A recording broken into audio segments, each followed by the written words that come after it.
কারণেই তো যখন আমরা ইসলামী রাষ্ট্র প্রতিষ্ঠার জন্য মাঠে নামি, আমাদের বিরুদ্ধাচরণ করবার জন্য হিন্দু বৌদ্ধ খ্রিস্টানরা যতটা না আসে, নামধারী মুসলমানরাই আমাদের পথের বাধা হয়ে দাঁড়ায়। আর আমরা এক কথাই বলে যাই, রক্ত দিতে পারি, জীবন দিতে পারি, শাহাদাত বরণ করতে পারি, আল্লাহর জমিনে ইসলাম কায়েমের বিপ্লবের পথ থেকে সরে দাঁড়াতে পারি না। এসো কোরআনের ছায়া তলে সমবেত হই, এসো আল্লাহ ও রাসূলের অনুগত হই। একটা মহাসমুদ্রকে যেরকম পানি সিঞ্চন করে শেষ করা সম্ভব হয় না, ইসলামের পূর্ণাঙ্গতার ব্যাপারটা এরকম ভাবে আলোচনা করে কোনোদিন সমাপ্ত করা সম্ভব নয়। এই জন্য সব বিষয়গুলো নিয়ে আমি আলোচনা করব না, এমন কিছু বিষয় নিয়ে আলোচনা করব যেই বিষয়ের ইসলামের পূর্ণাঙ্গতার বিষয়ে অনেক মানুষের মধ্যে অজানা থাকার কারণে অথবা বিদ্বেষ প্রসূত হয়ে জানে কিন্তু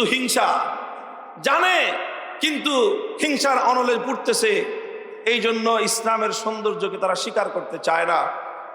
এমন কিছু বিষয়, ইসলামের যেই বিষয়গুলোকে ইসলামের শত্রুরা হয় জানে না বলে অস্বীকার করে, অথবা জানলেও হিংসার বশবর্তী হয়ে অস্বীকার করে। আর কিছু মানুষ আছে অজ্ঞতার মূর্খতার বশবর্তী হয়ে ইসলামের যেই বিষয়গুলোকে অস্বীকার করে। সেই ধরনের কিছু বিষয় নিয়ে আমি আপনাদের সম্মুখে একটু আলোকপাত করব। মুহতারাম হাজিরিন, আপনারা যারা আমার আলোচনা সাধারণত বিভিন্ন সময় শুনে থাকেন, আমার আলোচনার একটা বৈশিষ্ট্য বা একটা ধরন আপনারা সকলেই এই বিষয়টার সঙ্গে পরিচিত আছেন। সেটা হলো, আমি একটা বিষয়ে বিশেষ গুরুত্বের সঙ্গে ইচ্ছাকৃত সিদ্ধান্ত নিয়েই আলোচনাটা করি। সেটা হলো সমাজ, রাষ্ট্র এবং রাজনীতির মধ্যে যেই সকল ইসলাম বিরোধী কথা মতাদর্শ আমার সমাজে প্রচলিত, সেই সকল জাহেলিয়াতগুলোকে আমি চোখে আঙ্গুল দিয়ে জাতির সামনে তুলে ধরবার চেষ্টা করি। রাজনীতিতে ইসলাম বিরোধী কি কার্যকলাপ আছে, রাষ্ট্র ইসলাম বিরোধী কি করছে, কি কারণে আজ আমার সমাজে, আমার দেশে ইসলামের এই অধপতন বা ইসলামের এই অবস্থা, ইসলামকে কেন আমরা বিজয়ী আদর্শ রূপে প্রতিষ্ঠিত করতে পারছি না, সেই জায়গায় যারা প্রতিবন্ধকতাগুলো তৈরি করে, সেই বিষয়গুলো নিয়ে আমি আলোচনা করি। আর আমার এই আলোচনাটা সঙ্গত কারণেই অনেক মানুষকে যেরকম অনুপ্রাণিত করে, আবার বহু সংখ্যক মানুষের অন্তরের মধ্যে বিদ্বেষের আগুন ধরিয়ে দেয়।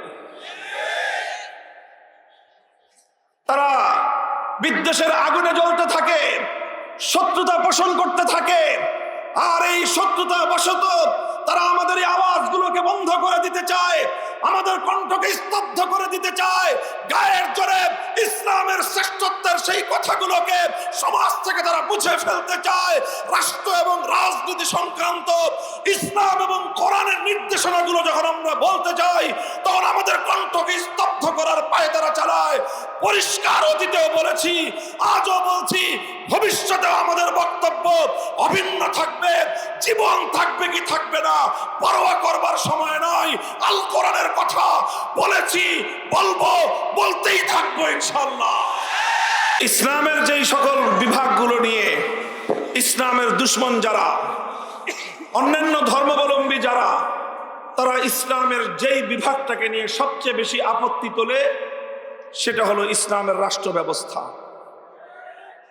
অর্থাৎ আমরা যখন মুসলমান যারা ইসলামের একনিষ্ঠ অনুসরণ করার যারা চেষ্টা করি, একনিষ্ঠভাবে পরিপূর্ণভাবে আমরা যারা ইসলামকে অনুসরণ করার চেষ্টা করি, আমরা ব্যক্তিগত জীবনে ইসলামকে প্রতিষ্ঠা করতে চাই, পরিবারের মধ্যে ইসলামকে প্রতিষ্ঠা করতে চাই, আমাদের ব্যবসা বাণিজ্যে অর্থনৈতিক জীবনে ইসলামকে প্রতিষ্ঠা করতে চাই, আমাদের বিভিন্ন প্রাতিষ্ঠানিক জীবনে আমরা ইসলামকে প্রতিষ্ঠা করতে চাই।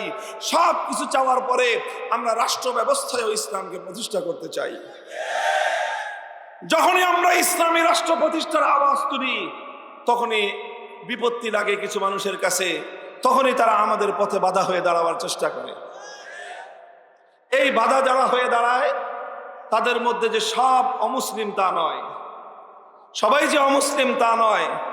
অমুসলিমরা যেরকম আমাদের এই দাবির পথে অন্তরায় হয়, কিছু মুসলমান, আমি তাদেরকে যে কি শব্দ দিয়ে বলবো আমার বুঝে আসে না, তাদেরকে মূর্খ মুসলমান বললে তারা মাইন্ড করতে পারেন, অজ্ঞ মুসলমান বললেও তারা কষ্ট পেতে পারেন। এই জন্য আমি একটা শব্দ প্রথমে বলি, সেটা হলো অনবহিত মুসলমান। ইসলাম সম্পর্কে তাদের জানা নাই।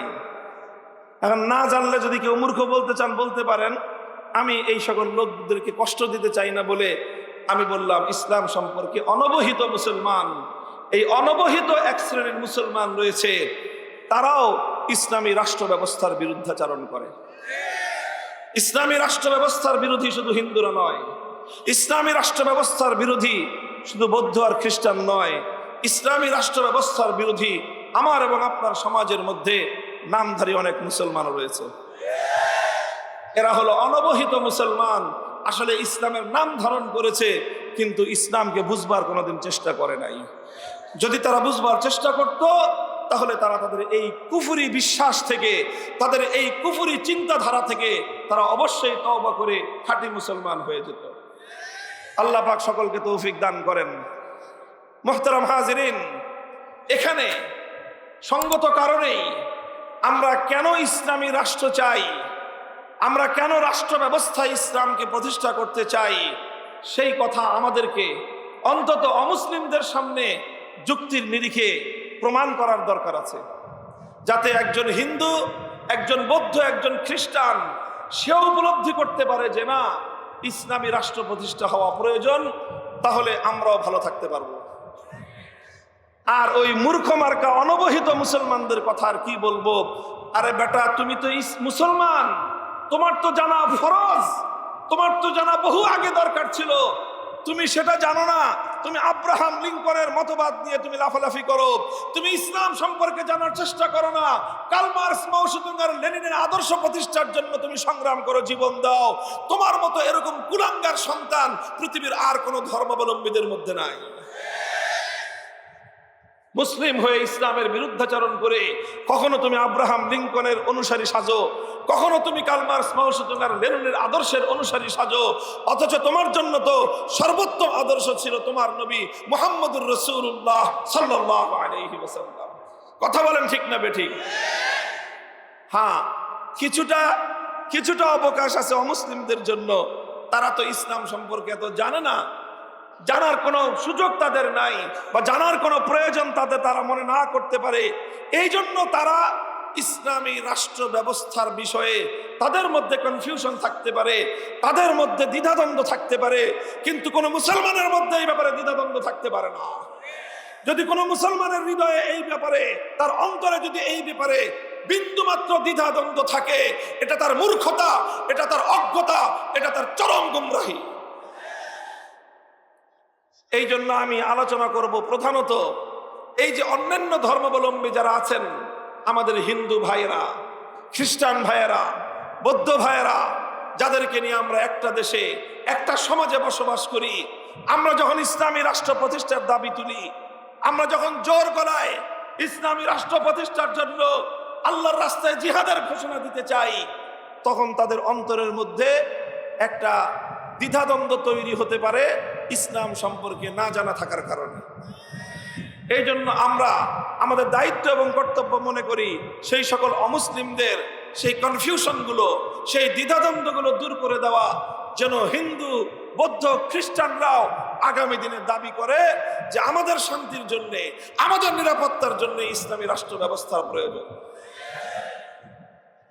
মুহতারাম হাজিরিন, মূল পয়েন্টটা হলো এই, আমরা যখন ইসলামী রাষ্ট্র প্রতিষ্ঠার দাবি করব, আমরা যখন মুসলমান হিসেবে অ্যাজ এ মুসলিম আমি এবং আপনি যখন এই আওয়াজ তুলব যে আমার সমাজে ইসলামী রাষ্ট্র প্রতিষ্ঠা করতে চাই, তখন খুব স্বাভাবিকভাবেই অন্য ধর্মাবলম্বীদের মধ্যে একটা দ্বন্দ্ব এবং দ্বিধা তৈরি হতে পারে।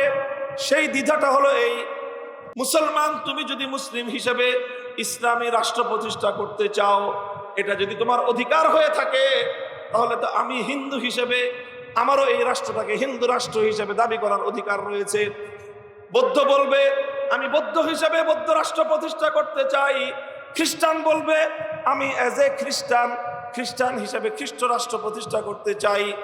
তাহলে একটা দেশের মধ্যে যখন মুসলমান ইসলামী রাষ্ট্র প্রতিষ্ঠা করতে চাইবে, হিন্দু যখন হিন্দু রাষ্ট্র প্রতিষ্ঠা করতে চাইবে, বৌদ্ধ যখন বৌদ্ধ রাষ্ট্র প্রতিষ্ঠা করতে চাইবে, যখন খ্রিস্টান যখন খ্রিস্ট রাজ্য প্রতিষ্ঠা করতে চাইবে, তখনই তো একটা সংঘাত আর একটা দ্বিধাত, একটা সংঘাত এবং একটা লড়াই, একটা বিশৃঙ্খলা দেখা দিবে।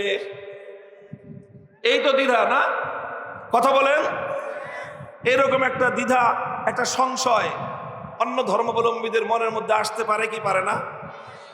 এমনকি শুধু অন্য ধর্মাবলম্বী না, যারা ইসলাম সম্পর্কে জানে না, সেই সকল অজ্ঞ মূর্খ, তাদের মধ্যেও এই দ্বিধাদ্বন্দ্ব জাগতে পারে। শুধু জাগতে পারে না, জেগে আসে, জেগে আসে। আর এই কারণেই তো যখন আমরা ইসলামী রাষ্ট্র প্রতিষ্ঠার জন্য মাঠে নামি, আমাদের বিরুদ্ধাচরণ করবার জন্য হিন্দু বৌদ্ধ খ্রিস্টানরা যতটা না আসে, নামধারী মুসলমানরাই আমাদের পথের বাধা হয়ে দাঁড়ায়,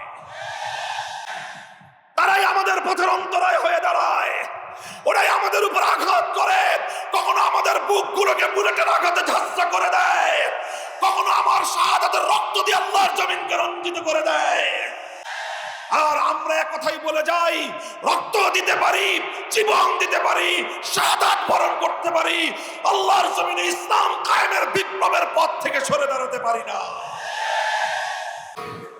বলছিলাম এই যে দ্বিধা, যে হিন্দু বৌদ্ধ খ্রিস্টান প্রত্যেক ধর্মাবলম্বী তো এটা চাইতে পারে যে আমাদের দেশকে আমরা আমাদের ধর্ম অনুযায়ী পরিচালনা করব। যদি মুসলমানরা ইসলামী রাষ্ট্র প্রতিষ্ঠা করতে চায়, তাহলে অন্য ধর্মাবলম্বীরা কি দোষ করলো? তারা কেন তাদের ধর্ম অনুযায়ী রাষ্ট্র প্রতিষ্ঠা করবার দাবি তুলবে না? কথাটা বুঝেছেন আপনারা? প্রশ্নটা বুঝেছেন? কারণ প্রশ্নটা আগে বুঝতে হবে। প্রশ্ন না বুঝে খালি অ্যান্সার দিলে তো কাজ হবে না। প্রশ্ন একটা, অ্যান্সার দিবেন আর একটা, পরীক্ষায় মার্কা পাবেন গোল্লা। এই জন্য প্রশ্ন সঠিক জায়গায় প্রশ্নটাকে চিহ্নিত করা, প্রশ্নের মাত্রাটাকে নির্ধারণ করা খুব জরুরি। আমি কি প্রশ্ন তুললাম? যে আমি যখন ইসলামী রাষ্ট্র প্রতিষ্ঠার দাবি তুলব, তখন অন্যান্য ধর্মাবলম্বীরাও তো তাদের ধর্ম অনুযায়ী রাষ্ট্র প্রতিষ্ঠার দাবি তুলতে পারে। আর তখনই তো সমাজের মধ্যে ক্লাস তৈরি হবে, তখনই তো সমাজের মধ্যে ধর্মে ধর্মে দ্বন্দ্ব তৈরি হবে, আর তখনই তো সাম্প্রদায়িকতা দেখা দিবে। কথা বলেন। এই প্রশ্নগুলোই নাস্তিকরা করে, এই প্রশ্নগুলোই মুরতাদরা করে। আর শামসুল হক ফরিদপুরি রহমতুল্লাহ আলাইহি বলতেন শিক্ষিত মূর্খ। কি বলতেন? এক শ্রেণীর মানুষ আছে যারা হলো, বুঝেন নাই কথা, এক শ্রেণীর মানুষ আছে তারা হলো শিক্ষিত মূর্খ। কেউ বলতে পারেন হুজুর শব্দটা কি বললেন আপনি? বাংলা ভাষা কি জানেন না? জানি, ভালো করেই জানি।